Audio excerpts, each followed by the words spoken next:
Gubernur nomor urut 1 Suswono yang melakukan pencoblosan di wilayah Bogor, Jawa Barat. Dan sebelumnya calon Gubernur nomor urut 1 tadi juga melakukan pencoblosan di TPS Bandung, Jawa Barat. Saat ini kami telah bersama dengan Mas Arief Budiman, Ketua KPU RI tahun 2017 hingga 2022. Selamat siang Mas Arief, sehat selalu. Terima kasih telah bersama kami di Kompas TV. Mas Arief, ini kita lihat Pilkada serentak 2024 telah bergulir atau sedang bergulir, dan saat ini ada 2003 juta pemilih dari DPT Nasional akan memberikan hak suaranya. Dari pengamatan Anda terutama dari Pilkada 2020 dan juga ada Pilkada 2018, 17 dan 2018, seperti apa melihat prosesi Pilkada serentak yang dilaksanakan hari ini mengingat ada 545 daerah? Sebetulnya secara prinsip tidak ada perubahan yang signifikan ya, karena undang-undang yang digunakan juga masih sama gitu ya. Memang ada beberapa situasi teknis pelaksanaan yang sempat berubah. Misalnya pada saat pilkada ini sejak undang-undang yang ditetapkan di 2015 ya, 2015 sampai dengan 2018 itu berlaku normal, dalam kondisi normal. Lalu dia sedikit berubah di 2020 karena waktu itu kita menghadapi pandemi COVID-19. Itu mulai dari urutan orang datang sudah kita atur, kita sarankan pada jam berapa dia harus datang supaya tidak bertumpukan pemilih dalam satu waktu yang sama. Lalu ketika mereka datang harus dilengkapi dengan berbagai macam prosedur ya, cuci tangan apa segala macam gitu ya, termasuk menggunakan masker. Nah, sekarang Pilkada 2024 kita sudah kembali ke situasi normal lagi. Jadi tidak ada lagi biaya-biaya yang begitu besar dulu ya, harus rapid test atau swab atau antigennya itu sudah tidak ada lagi. Penggunaan masker, penyediaan tempat cuci tangan, sabun itu juga sudah tidak ada lagi. Jadi biaya-biaya yang dulu kita keluarkan cukup besar di 2020 sudah tidak ada. Nah, secara teknis regulasinya tidak berubah.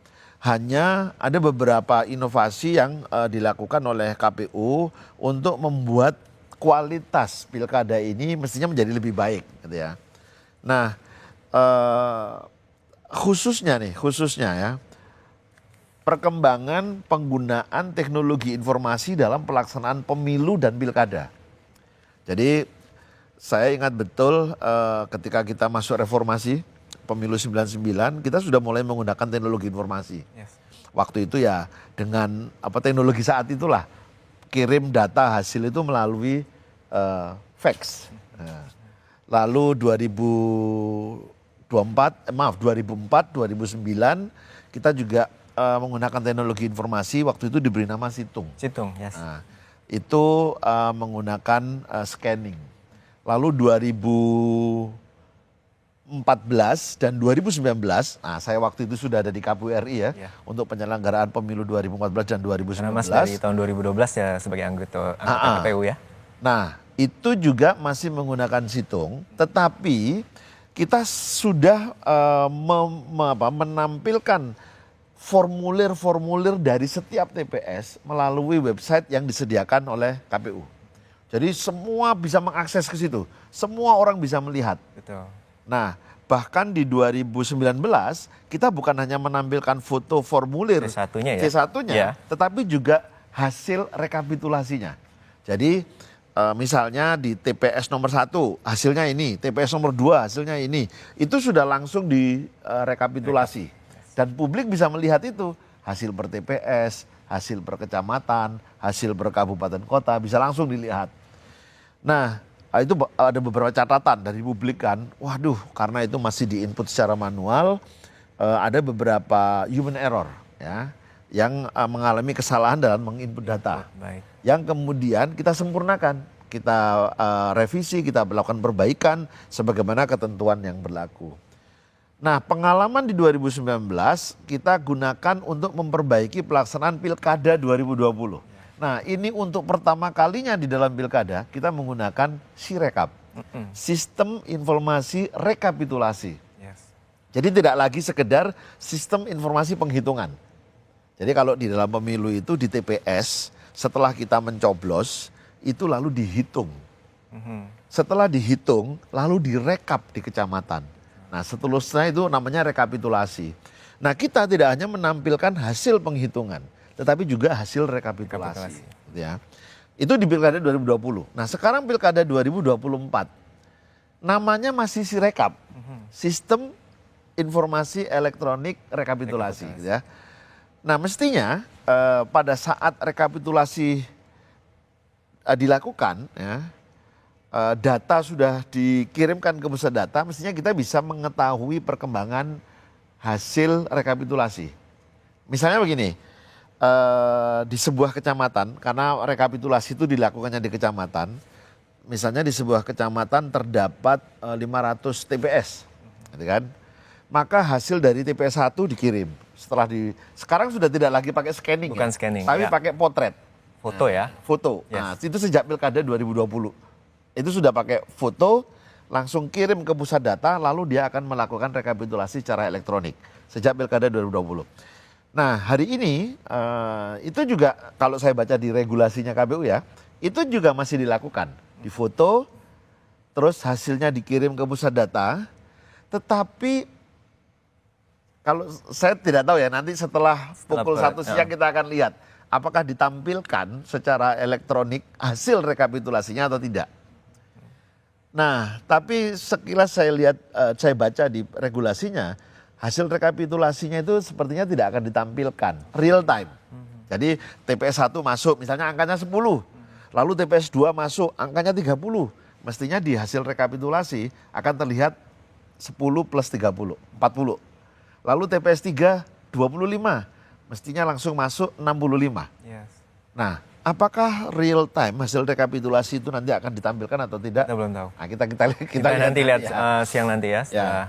Tapi kalau saya lihat di regulasi mereka, sepertinya mereka tidak menampilkan itu, tetapi nanti setelah kecamatan selesai melakukan rekapitulasi, nah itu kan dituangkan dalam formulir C rekap, bukan formulir C. Kalau di kecamatan itu formulir D, ya. Formulir C, formulir D, DB dan DC. Nah, nanti di pusat karena ini hanya sampai provinsi, dan berarti nanti sampai DC aja ya. Nah, di formulir D hasil rekapitulasi kecamatan itulah yang rencananya nanti dipublikasikan. Jadi kita nggak ngerti real time perkembangan perolehan suaranya, tetapi hasil akhirnya yang kemudian akan muncul untuk ditampilkan. Nah, berarti publik, bagaimana publik bisa tahu? Haruskah dia menunggu sampai dengan selesainya rekapitulasi di kecamatan oleh PPK? Atau sebetulnya setiap saat setelah seluruh TPS itu selesai melakukan penghitungan, kemudian selesai juga mengirim upload foto itu, sudah tahu juga kita hasil rekapitulasinya. Ini kita belum tahu nanti ya. Oke.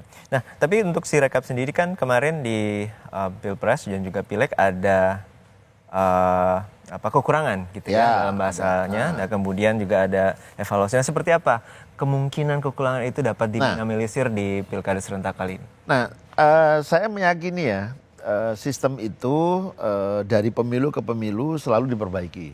Ya. Termasuk di pemilu 2024 kemarin, Pileg Pilpres. Ya. Memang ada banyak, saya nggak tahu menyimpulkan apakah ini banyak atau beberapa atau sebagian gitu ya. Tetapi memang ada kesalahan-kesalahan soal angka. Ya, baik itu kesalahan pada saat penghitungan maupun pada saat rekapitulasi. Ya.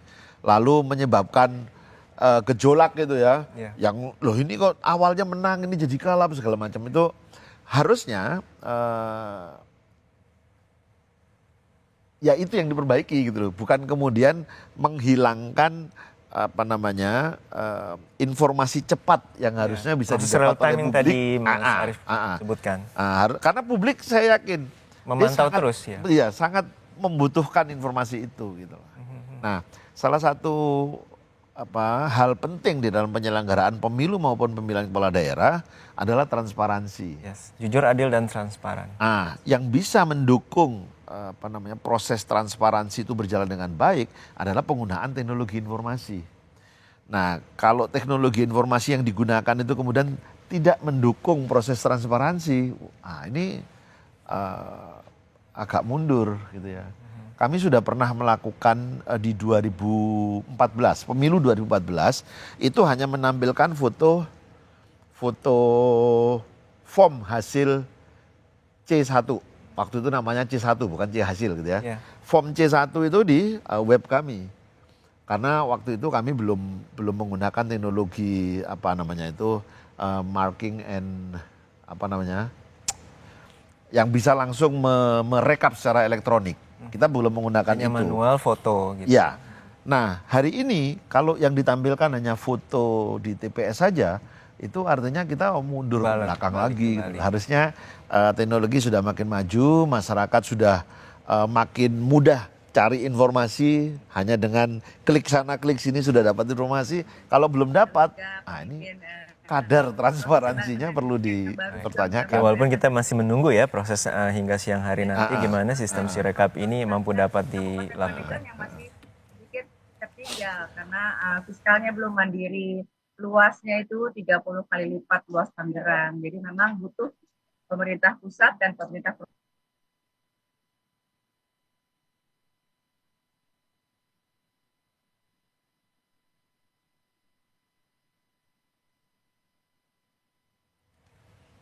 Ya, itu tadi pernyataan dari Dimyati Natakusuma, calon wakil gubernur nomor urut 2 di Pilkada Banten, dan kami juga akan menyambung kembali pembincangan dengan Mas Arief Budiman terkait dengan penyelenggaraan Pilkada serentak 2024. Mas Arief, juga kita melihat bahwa ada 203 juta pemilih DPT nasional yang melakukan pencoblosan hari ini. Nah, dari pengamatan Anda bagaimana dengan sosialisasi yang telah dilakukan oleh KPU agar partisipasi publik? Karena partisipasi dari pemilih ini penting karena masyarakat memiliki hak pilih dan juga dapat melakukan hak pilihnya pada hari ini.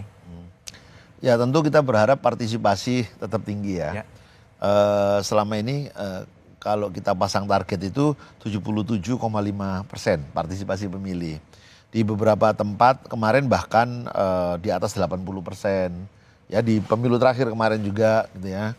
Nah, mudah-mudahan Pilkada 2024 juga sekurang-kurangnya di atas 77 masih lebih tinggi dari 77,5% gitu ya. Nah, sampai hari ini kita belum melihat ada hal-hal yang menjadi penghalang atau hambatan di dalam proses pelaksanaan pilkada. Kita lihat belum ada laporan misalnya petugas yang mengalami kesulitan, kerumitan, sakit misalnya. Kita belum melihat ada laporan-laporan itu.